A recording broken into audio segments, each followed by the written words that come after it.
क्या लेकर आया था जग में, खाली हाथ आया था, खाली हाथ ही जाएगा। ये हम सबको पता है कि हम क्या लेकर आए हैं और क्या लेकर जाएंगे। ऐसी ही कहानी है।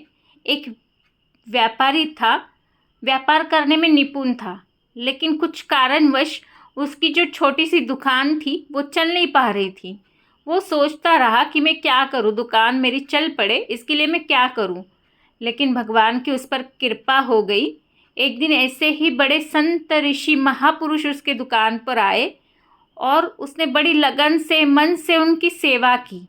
और उस सेवा का फल ये मिला कि उन्होंने बड़े आशीर्वाद उसकी झोली में डाल दिए और उसकी दुकान इतनी चल पड़ी, इतनी चल पड़ी। उसके पास 7 घड़े थे बड़े बड़े, और उसने सोचा ये 7 घड़े भर के मैं पैसा जमा करूँगा। रोज़ कुछ दिनों में एक एक करके ये घड़ा मैं पैसों से भरता जाऊंगा। दिन ऐसे ही बीतते जा रहे थे। वो व्यापार बहुत ही बढ़िया कर रहा था। कुछ ही दिनों में पूरे शहर में उसका बड़ा व्यापारी करके नाम हुआ। वो बहुत ही पैसे कमाने लगा, और जैसे जैसे दिन बीतते जा रहे थे वैसे वैसे उसके पास जो घड़े थे बड़े वाले, वो एक एक करके पैसे से भरने लगा। और उसने सोचा था जैसे ही मेरा एक घड़ा भर जाएगा मैं एक झंडा घर के ऊपर लगा दूंगा। वैसे ही उसने झंडे घर के ऊपर लगाने शुरू किए। एक घड़ा भर गया, एक लगाया, 2 घड़ा भर गया, 2 लगाए, 5 घड़े भर गए, 5 लगाए। ऐसे करते करते 5 घड़े उसके भर गए।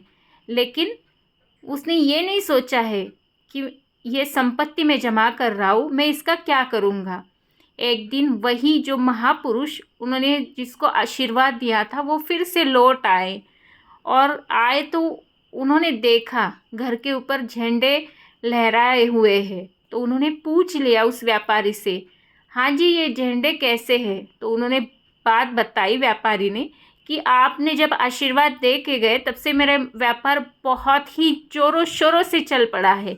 मैं पैसे जमा करता हूँ बड़े वाले घड़े में, और ऐसे मेरे 5 घड़े भर गए हैं। अभी जो 6 नंबर का है, 6वां घड़ा है, वो अभी भर ही जाएगा। बस कुछ ही दिनों की बात है और फिर 7वां घड़ा भी मेरा भर जाएगा। तब मैं और 2 झंडे घर के ऊपर लगाऊंगा। ये बात सुनकर वो तो ऋषि थे, महापुरुष थे, वो समझ गए कि व्यापारी के मन में बहुत बड़ी लालच आई है। वो बस पैसों के बारे में सोच रहा है, जीवन के बारे में सोचना तो भूल गया है। फिर वो व्यापारी जो ऋषि थे, व्यापारी के घर प्रसाद लिया। प्रसाद लेने के बाद उन्होंने व्यापारी को बुलाया और कहा कि मेरे पास एक वस्तु है, मैंने बहुत दिनों से उसे संभाल कर रखा है। मैं चाहता हूँ वो वस्तु अभी मैं आपके पास दे दूँ।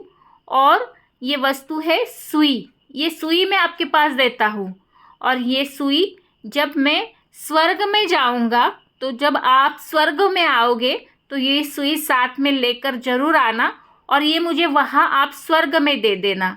व्यापारी ने कुछ ना सोचते हुए झट से कहा, हाँ जी उसमें क्या बड़ी बात है, मैं लेकर आऊँगा स्वर्ग में आपकी सुई, बड़ी संभाल कर आपने जिस तरह रखी है उस तरह ही मैं संभाल कर लेके आऊँगा। व्यापारी की पत्नी बड़ी चतुर और होशियार थी। उसने ये बात उनकी सुन ली थी।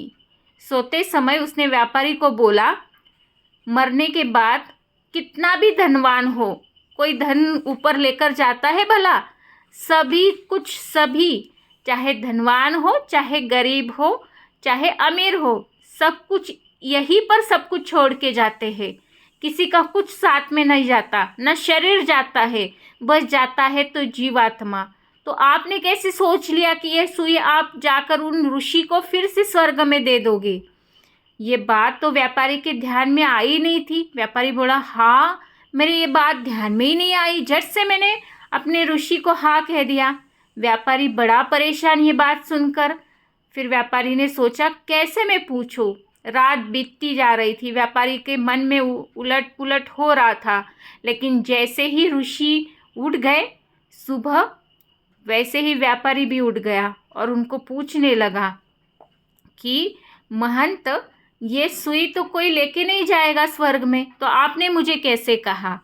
वैसे ही ऋषि बोलने लगे, ये सुई लेके नहीं जाएंगे ना स्वर्ग में, वैसे ही धनवान लोग अमीर हो चाहे गरीब हो, कोई भी अपने पास का धन स्वर्ग में नहीं लेके जाएगा। ये आपके मन में जो लालच है ना, मैं इतने घड़े भर दूंगा, लेकिन इसका उपयोग क्या है? इसका उपयोग आप जन कल्याण के लिए कीजिए और इसका उपयोग खुद के लिए कीजिए। परिवार को भी सुखी रखिए और ज़रूरतमंद लोग हैं उनको भी मदद कीजिए, तो ही आपके संपत्ति का उपयोग योग्य मार्ग से होगा। इतनी संपत्ति आप जमा कर रहे हो, आप जाने के बाद इस संपत्ति का क्या होगा।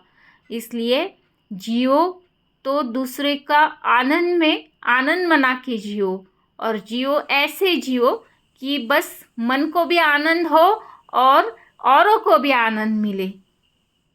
इस दुनिया में जो जो आया है खाली हाथ आया है, खाली हाथ ही जाएगा। निद्रा से जागृति के और चैनल को सब्सक्राइब कीजिए।